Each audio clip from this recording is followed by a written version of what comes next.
नमस्कार। आज हम एक ऐसे विषय पर बात कर रहे हैं जो काफी निजी सा लगता है, अकेले होना और अकेलापन महसूस करना। जी।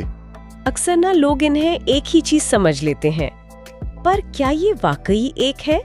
जो जानकारी हमने देखी वो तो कुछ और ही बताती है। बिल्कुल, और इनमें फर्क समझना बहुत जरूरी है, क्योंकि जैसा आपने कहा ये जुड़े हुए लगते हैं पर हैं बहुत अलग। हाँ, तो चलिए इसी को थोड़ा खोलते हैं, समझने की कोशिश करते हैं। जरूर। तो पहले बात करते हैं अकेले होने की। हाँ, जैसे जानकारी के हिसाब से अकेले होना सिर्फ एक स्थिति है ना? मतलब शारीरिक रूप से अकेले होना। सही। ये एक चुनाव भी हो सकता है, जानबूझकर चुना गया वक्त। जैसे कोई कुछ सोच रहा हो या कुछ लिख रहा हो, कोई क्रिएटिव काम कर रहा हो। बिल्कुल, या बस अपने साथ वक्त बिता रहा हो। ये जरूरी नहीं कि बुराई हो। नहीं, बिल्कुल नहीं। और देखिए, दिलचस्प बात यह है कि इस चुने हुए एकांत को कई सोर्सेज में आत्म जुड़ाव और एक तरह की आंतरिक स्पष्टता पाने का मौका माना गया है। अच्छा। हाँ, कई रचनात्मक लोग जैसे कलाकार, लेखक, वो इस समय को बहुत महत्व देते हैं। कहीं पढ़ा था जैसे खामोशी खाली नहीं है, वो तो जवाबों से भरी है। ये कुछ वैसा ही है। वाह, मतलब अकेले होने में भी एक तरह की शक्ति हो सकती है। यकीनन, अपने अंदर झांकने का, खुद को बेहतर समझने का एक अवसर। ठीक है, ये तो हुई अकेले होने की बात, एक स्थिति जो चुनी जा सकती है और फायदेमंद भी हो सकती है। जी। पर फिर है अकेलापन, और ये बिल्कुल अलग है, जैसा कि पता चलता है। हाँ, अकेलापन एक स्थिति नहीं बल्कि एक भावना है, एक एहसास। कैसा एहसास? जुड़ाव की कमी का, एक दर्दनाक एहसास कि आप कनेक्टेड नहीं हैं। और ये तब भी हो सकता है जब आप लोगों के बीच हों। बिल्कुल, यही तो इसमें सबसे पेचीदा बात है। आप भीड़ में होकर भी एकदम अकेला महसूस कर सकते हैं। ओह, और यहाँ वो सोशल मीडिया वाली बात भी आ जाती है ना, जो हमने पढ़ा। हाँ, वो विरोधाभास कि ऑनलाइन हजारों दोस्त हैं, हर वक्त कनेक्टेड दिख रहे हैं। पर अंदर से वो जुड़ाव महसूस नहीं हो रहा। वो गहरा कनेक्शन गायब है, बस एक खोखलापन सा।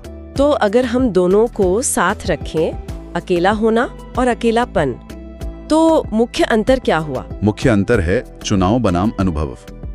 अकेले रहना अक्सर एक सचेत फैसला होता है। आप चुनते हैं कि आपको अकेले वक्त बिताना है। ठीक है। जबकि अकेलापन एक भावनात्मक स्थिति है। ये तब होता है जब वो गहरे मानवीय जुड़ाव की जरूरत है ना, वो पूरी नहीं होती। ये थोपा हुआ सा महसूस होता है। समझी। मतलब अकेला होना बाहर की स्थिति है और अकेलापन अंदर का एहसास। बिल्कुल सही। एक बाहरी परिस्थिति, दूसरा आंतरिक अनुभव। ये काफी गहरा अंतर है।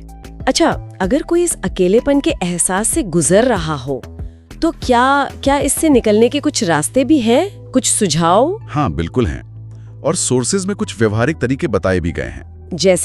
जैसे सबसे पहले तो किसी भरोसेमंद व्यक्ति से बात करना, कोई दोस्त हो, परिवार का सदस्य या फिर कोई काउंसलर।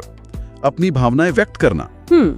बात करने से शायद बोझ हल्का हो। हाँ, और दूसरा लिखना, जर्नलिंग करना, अपने एहसासों को कागज पर उतारना। अच्छा, लिखने से कैसे मदद मिलती है? लिखने से ना विचार स्पष्ट होते हैं।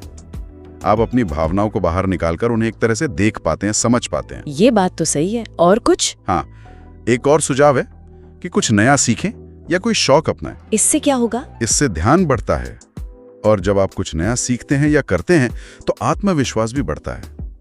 वो अकेलेपन के एहसास को कम करने में मदद कर सकता है। और शायद सबसे जरूरी, रिश्ते बनाना, मतलब असली गहरे रिश्ते। बिल्कुल, सतही कनेक्शन नहीं बल्कि वास्तविक समझदार संबंध बनाना, जहां आप खुलकर अपनी बात कह सकें, सुने जा सकें। हाँ, ये बहुत जरूरी लगता है। ये सारे सुझाव इसी बात पर जोर देते हैं कि इस भावनाओं को पहले तो स्वीकार करें और फिर सक्रिय रूप से इससे निपटने की कोशिश करें, मदद मांगें, खुद पर काम करें। मतलब ये कोई स्थायी स्थिति नहीं है, इससे निकला जा सकता है। ये मुश्किल दौर हो सकता है, पर ये हमेशा रहने वाला नहीं है। जरूरी है कि हम इसे समझें और इस पर काम करें। तो कुल मिलाकर आज की बातचीत से ये साफ है कि अकेले रहना और अकेलापन महसूस करना, ये दो अलग अलग चीजें हैं। जी बिल्कुल। अकेले रहना फायदेमंद भी हो सकता है, खुद से जुड़ने का एक मौका।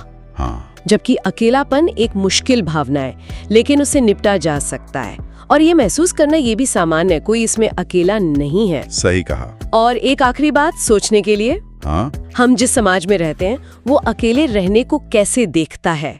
क्या कभी-कभी समाज का नजरिया ही हम पर एक दबाव बनाता है? मतलब क्या समाज की उम्मीदें हमें अकेलापन महसूस करा सकती हैं, भले ही हम अपने चुने हुए अकेलेपन में ठीक हों? क्या बाहरी दबाव हमारी अंदरूनी भावनाओं को प्रभावित करता है? यस, ये सोचने वाली बात है कि समाज अकेले को कैसे देखता है और उसका असर हम पर क्या होता है। हाँ, इस पर विचार करना शायद हमें अपने और दूसरों के अनुभवों को बेहतर ढंग से समझने में मदद करे।